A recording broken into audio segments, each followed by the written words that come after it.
and welcome to another manga chapter review. I am the Rat, and this is The Rat's Nest. Oshi no Ko, chapter 125. Dazzled. This was a pretty good chapter. So, it's been a week. We gotta wait 2 weeks for the next chapter, which sucks. But, we're here. After 124, when we get the funny twin panel, and then we get to focus on Miyako towards the end, and kind of focusing on Ruby being a very important focus of last chapter. This is Miyako's chapter, right? This was a very good chapter to say the least. To get kind of her backstory. No way, dude. Miyako lore, bro. Dude, Miyako lore. That's kind of crazy.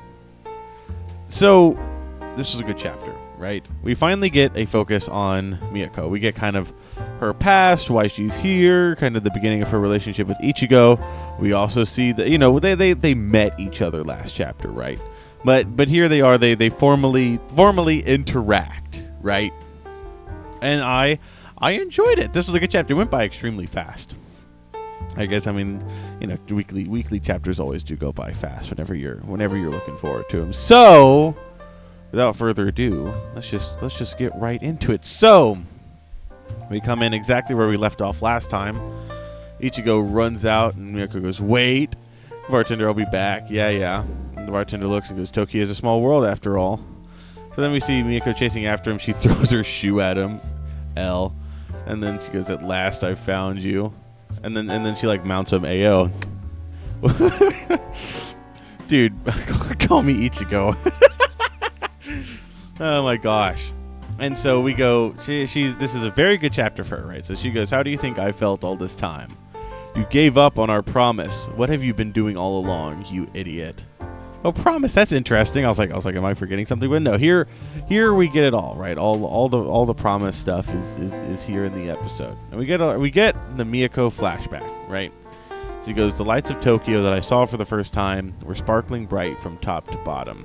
They stole my heart in an instant. I thought this city was the place I belong. The city at night is like a game. We earn experience points and money by defeating small enemies, level up, and buy strong weapons." Guess you could say my life is like a video game. That's so true. That's exactly whenever I first read this, I was like, this is literally just my life is like a video game. It's an interesting analogy. It's also interesting that she would make the analogy. But I mean, hey, it worked. Like I get it. And so here she keeps going. She goes, "My days of talking to adults who were filthy rich had become normal, and all the college guys were starting to look like brats to me." Bruh. That. She goes, "I earned a lot of experience points by defeating stronger enemies. I leveled up again. Changed my occupations, become stronger." We see her. She's changing locations as to where she's at. And she goes, "The city of Tokyo is kind to strong people, so they acknowledged me. I played my cards well according to the rules of the city. Higher. I had to go higher." And so we see she gets scouted for something, looks like, and so she's doing some model shoots. Hey, yo. Look, right? It's a Miyako chapter. We all know what we're looking for. We all know what we're looking for, and you know what? We got it. We certainly got some of it. And I'm happy. I'm happy. She goes, "But even that would come to an end someday. Tokyo is full of cute girls. I didn't have anything to do as an entertainer. I had more opportunities to interact with influential people as a talent, but that was all. Even then, it didn't last long. Around the time I graduated from university, the chances of me being invited to parties by CEOs had decreased. All's good, I don't care. They like to cheat anyways. Even if I dated them, I wouldn't be happy. Amina, the girl who was no longer being called on, had no choice but to be the one introducing other girls in order to survive. I was shamelessly clinging it to this Tokyo nightlife. The Minato girl, as the translation says, is a young woman who likes to spend time in fancy neighborhoods like the Minato district where many wealthy people gather." I always love it whenever manga, and especially official translations, put in side notes like that. Like that's really cool when they keep stuff, and so then they have the term. And instead of trying to fit it into an English term, just using the Japanese term and explaining that, I always really appreciate that. So that was cool to see. She continues, she goes, "And by then, the number of men asking me to be their mistress had increased. These people sniff out women who are about to lose their place and try to exploit them for their own convenience, until they get tired of those women who dreamed about this dazzling town. So let's talk about this. What we've read so far here.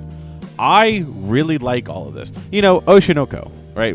A lot of what it does is it looks into industries and such and kind of gives a realistic view of it. So this is an interesting thing to look through.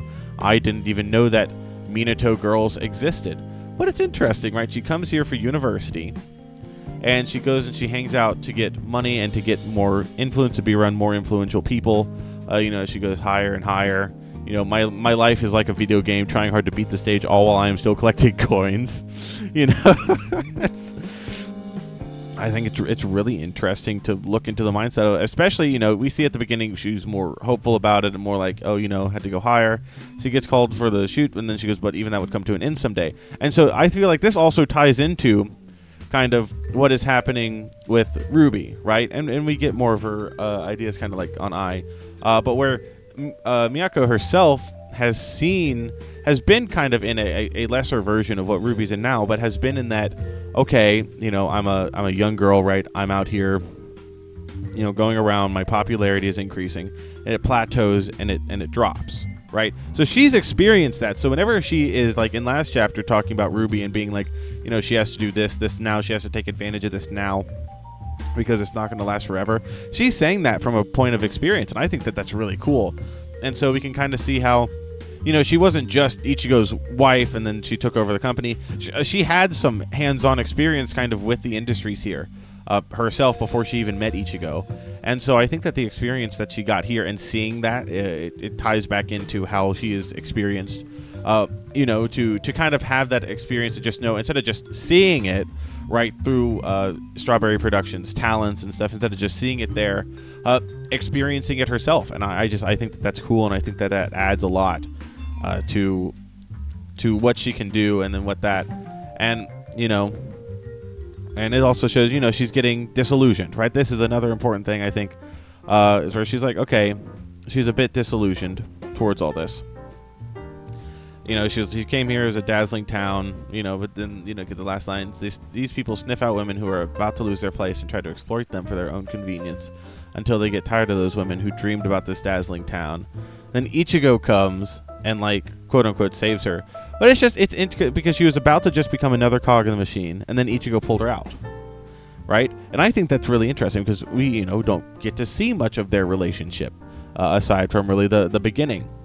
And so I think understanding, how they met, how they got together, that kind of thing, as we'll see, is really important. And I think that this is cool because, she kind of ran her course, right, as the Minato girl, right, the girl that was kind of around. And as she was about to, enter just like anyone else, here comes Ichigo, and this ties into the promise. So let's get into that, right, the ending of this chapter. Ichigo kind of waves, and he goes, "Are you going to do night work forever?" He's like, "If there's nothing you want to do, just work for me then." And then here she says, "I longed for dazzling things. I thought it was ironic someone like me who hadn't done well in the entertainment industry would get a job to support other people's dreams." And we see her kind of backstage doing stuff, arranging stuff. And she goes, "But the light scene from the back wasn't as bad as I thought." And she looks out at Ai. And so that's interesting. So we know that she believes in the dream that Ichigo had of performing at the dome. So let's just keep reading. All right. Shall we? All right, shall we keep reading? He goes, "Will you continue to support me from now on? I'll work hard, I mean it. If you say yes, I'll show you the most sparkling scenery in this world." She's like, "The most sparkling scenery?" "Yes." He goes, "Yes, someday I'll fill this dome with glow sticks. It's everyone's dream." So it's the dome. We're getting to the dome with this one, right? We come back, and she's over him. She's screaming. She says, "You said you'd show it to me, but you gave up on your own and ran away, even though I haven't given up yet. Didn't you say that it was everyone's dream?" End chapter. This was a very good chapter, right? Like I said, I read extremely fast. I haven't looked into any of the discourse on this chapter yet. Undoubtedly, there's going to be people disappointed that it didn't have Aqua or Ruby in it.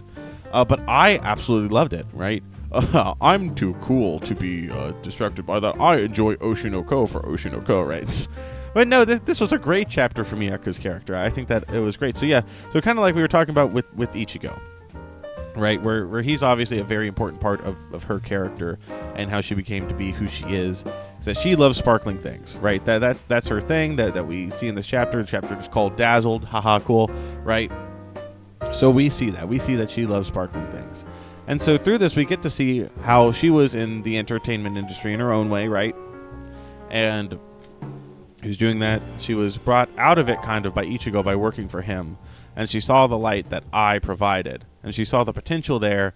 And he said his dream of filling the dome with glow sticks, right? His dream, the most sparkling thing in the world. And it became her dream, right? She latched onto that, same way that she latched onto Tokyo and the light before she was given a way out and another more sparkling thing to chase after, right?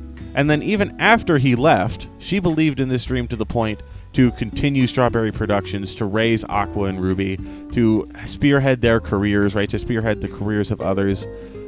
You know, she is an extremely interesting character in that, I think. Chasing after this dream that they used to share. And so it's sad, you know, that he left her. You know, funny gone fishing, right? Women fear me, fish fear me, I am alone on this barren earth kind of thing.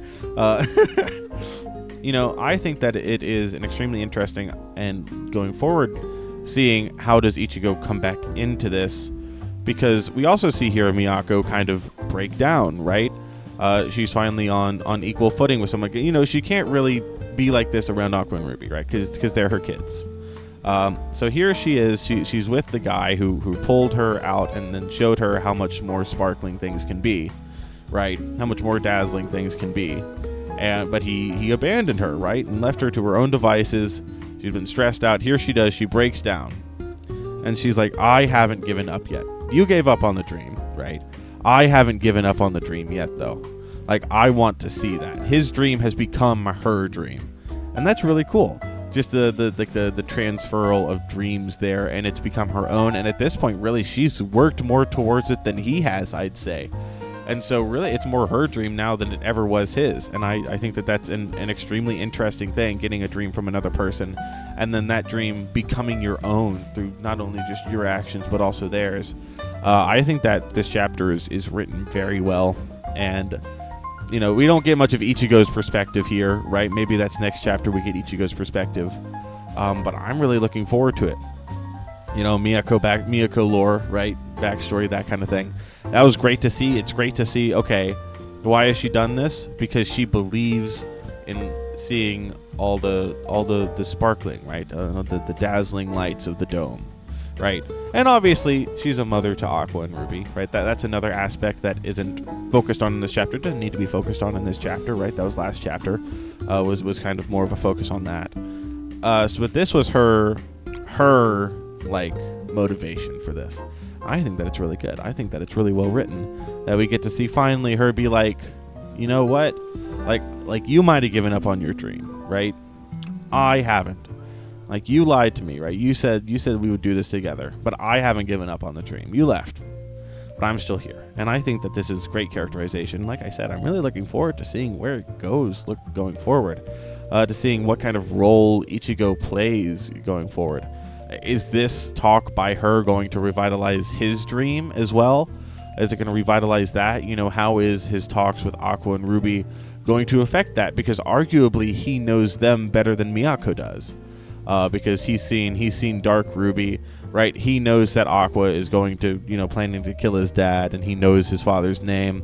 And Ichigo himself has changed, because Ichigo has spent this time looking for their father as well, to kill him because of what he did to Ai.